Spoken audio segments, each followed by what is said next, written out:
Hey Tom, welcome to the Community Living Golf event. Just want to give you an opportunity here to view your swing at regular speed. We'll also just go ahead and put you back in your dress position here and then take a look at a few things for you.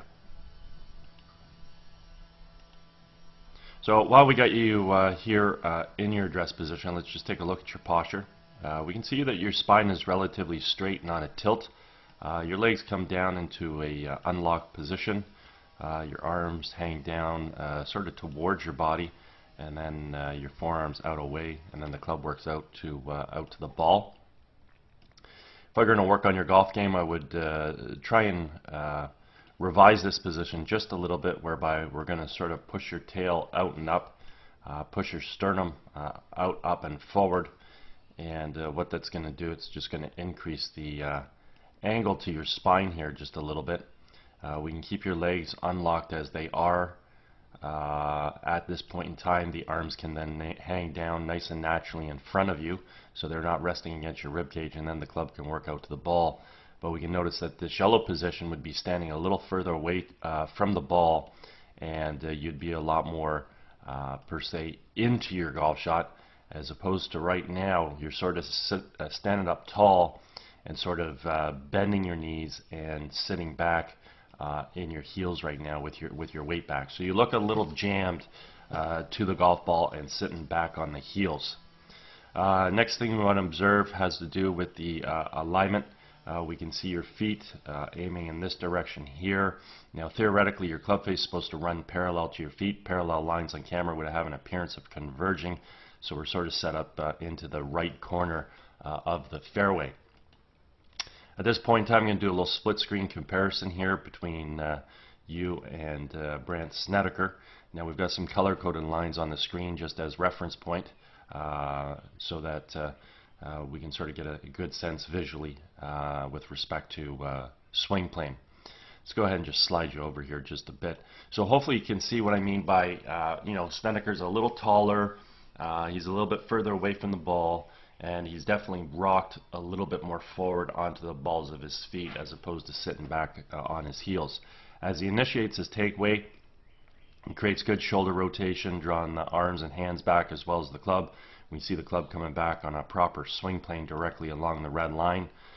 From here, he's going to create some good wrist hinge into play, where the club head's going to transition from being below the hands to above, and then from here he's working the golf club from red up to yellow. And when he finally sets the club at the top, the backswing, the left arm and the club are on the yellow line. We have full shoulder rotation, and we do this about a very stable right leg with the weight on the inside part of the right foot. We watch you initiate your takeaway here. You draw your hands back very nicely. Your shoulders are starting to turn. We got to start to see some wrist hinge here, which we sort of do. And then when we finally set the golf club, we can see that we have quite an abbreviated backswing. So we have some pretty decent turn. The arms really haven't traveled too far as it pertains to a backswing. We haven't maximized our wrist hinge to create club travel, which also creates a longer backswing. And we can see that the set position is just quite abbreviated. Okay. As we create our transition back in the ball, simply we want to move our weight from our right foot to our left, fire our knees and our hips to the target, unwind the core and fire the hands. And in doing so, we want to be bringing the golf club from yellow back down on top of red. And that's exactly what we see here with Snedeker. The golf club has returned. The golf club has returned right back to being on plane. We also just want to take a look at the lead forearm and the golf club. I refer to this as the backwards check mark. It simply means that the club head right now is remaining above and behind his hands. He's retaining angle coming into the hitting zone, and this is going to allow him to create a lot of power in the golf swing, let alone getting the club to return back to plane, which is ultimately going to allow him to hit the ball straight. Now, as you start your downswing, one thing we want to just sort of take a look at, you're basically already here at that pre-impact position. So there's your lead forearm, there's your club, you've got your backwards check mark, excuse me, and the club is already almost back on plane. Obviously the club shaft is a little bit more steep than we see with Snedeker, but you're almost in that pre-impact position already. As we go ahead and continue to track the club head coming into the ball, We want to see with Snedeker that his club simply comes into the ball directly from this red line, directly from on plane. And this is what's ultimately going to allow him to hit the ball straight in accordance to his alignment. With you, we start your downswing, and you drop your hands and arms. So the club's moving into the ball pretty decently here. So you're hanging on, that's good. The club is returned back to plane, that's fantastic. So we can see you're coming into the ball quite well. Okay. At this point in time, hopefully you can see though that with Snedeker at point of impact or just before his right heel's off the ground, your right heel is still flat on the ground. So all your weight is back on your right foot, and hopefully by now you can also see that you're really sitting back in a way and you look a little bit jammed to the golf ball. So as the club expands out to the ball, you end up hitting the inside heel of the club just because you started too close to it, and you've got no freedom to expand through the hitting zone. As you carry yourself through, we can see that you're not coming off of that right foot.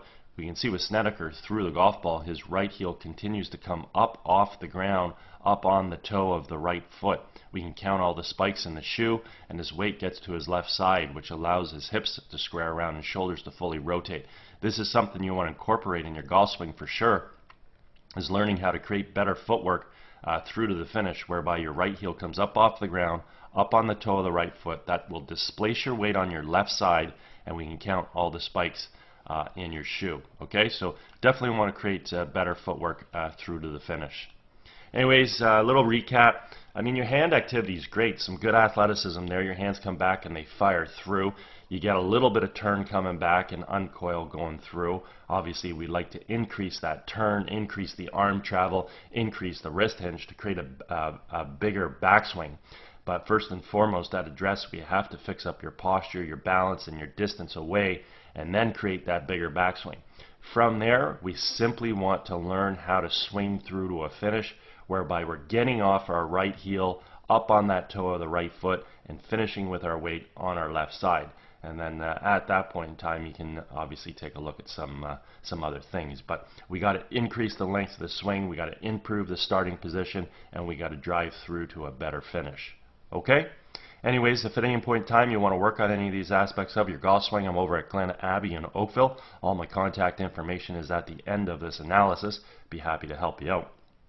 Also, if you're involved with any golf tournaments at all, or sitting on any committees for any events, and you're looking for a unique gift to provide to the participants, certainly feel free to contact me regarding my swing analysis services.